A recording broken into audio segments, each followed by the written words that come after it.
Depression, যা এক নীরব যুদ্ধ। চোখে মুখে হাসি, কিন্তু ভিতরে অন্ধকার। চেনা মুখগুলো যেন অপরিচিত লাগে।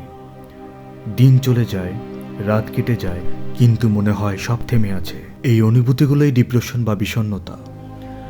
এটা একটা বাস্তব মানসিক অবস্থা, যা প্রতিদিন হাজারো মানুষ লড়াই করে যাচ্ছে।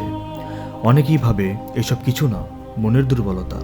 কিন্তু না, ডিপ্রেশন মানে মানসিকভাবে অসুস্থ হওয়া এবং চিকিৎসা নেওয়া দরকার। যখন কিছুতেই ভালো লাগে না, যখন জীবন অর্থহীন মনে হয়, যখন নিজের ওপর থেকে বিশ্বাস উঠে যায়, যখন মনে হয় থেকে কি হবে, ঠিক তখনই দরকার কেউ একজন পাশে থাকা। একটা কথা, একটা স্পর্শ, একটা সাহস।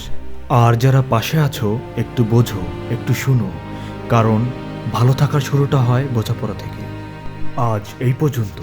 দেখা হবে নতুন কোনো বিষয় নিয়ে।